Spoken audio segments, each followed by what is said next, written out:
Okay, good evening. Good morning na pala. At, medyo nababaliw na kami dito sa dami ng storya.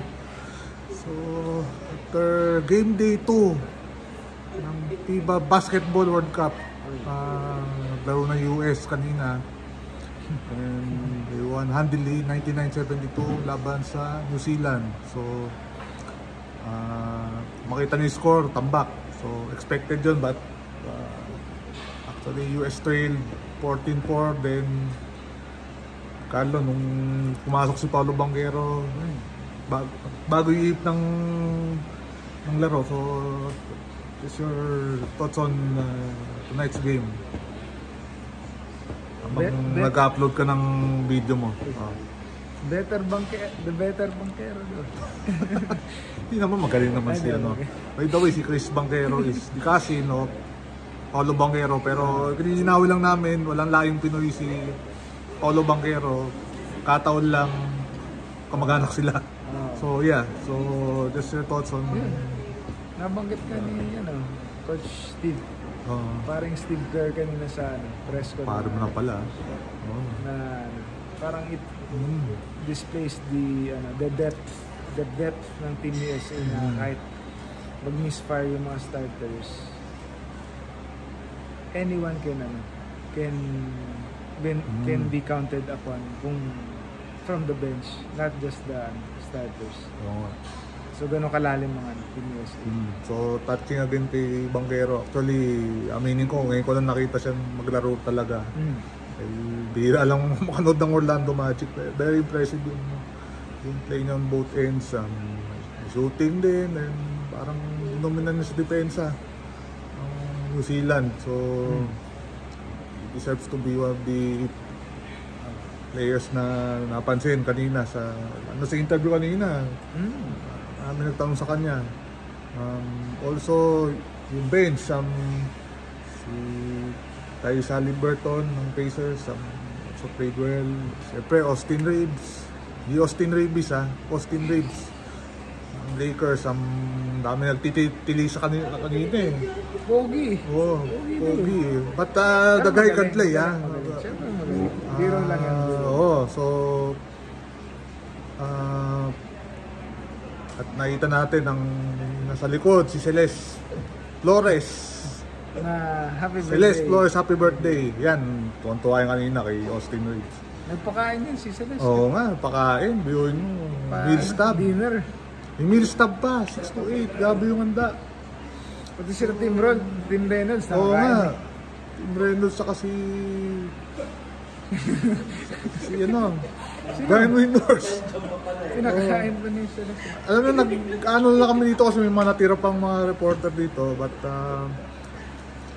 oras na ba? Kaya huwag kami masyadong maingay kasi may nagsusulat. Pasensya na. So, alaunan ng gabi dito. So, hindi ko alam kailan time check, 1:02 AM. Hindi ko alam kailan ko post to. But for sure, before the games tomorrow, post natin to. The other game kanina bago yung US, Greece expected beat Jordan. Kaso may natin wala si Giannis, so bid ng Greece is gonna be tough. So nakita mo konti, may nakita man na your thoughts on that Greece without Giannis, without Kostas, Antetokounmpo. Actually 11 pala sila dito kasi isa pa silang player na na-injured. So one of the few teams na sila, one man down. Yeah, 11 lang they sila. play US on Monday. Walang pasok sa Monday. And but probably favored among the favored. Hindi man among the favored. They can make it to the next round. Greece? Greece. Hindi, nandun, may isa pa namang Antetokounmpo dun . Si Thanasis. Medyo shaky yung kanyang opensa, pero makita mo na may solid yung pang NBA level yung depensa mo. Ako admittedly hindi ako ganun kapamilyar sa Greece, especially without Giannis, but kaya may World Cup. The beauty of the World Cup is we're not just seeing NBA talent, but also the best players ng EuroLeague, the kalaban nila, the BCL, And also, yung mga ibang teams, African teams, the fellow Asian teams na nandito. And before we conclude this video, sa Araneta Coliseum, Serbia, tinampakan ng China. So, Anyari kay Anderson? Hindi na maganda laro eh. Di ko alam. Scoreless do, 0 of 9 0 of 9. So, wala pang Asian team na nanalo dito sa so far. So, sinasabi nilang race for the Lone Asian Birds Olympics is still up for grabs. So, yan, medyo habang lumalalim ang gabi dito sa Pasay City. Bukas may laro. Mamaya pala, sensya na. Naano na kami. Balik ang Gilas. As they try to keep their hopes alive na mag-second round and also boost their Olympic bid against Angola.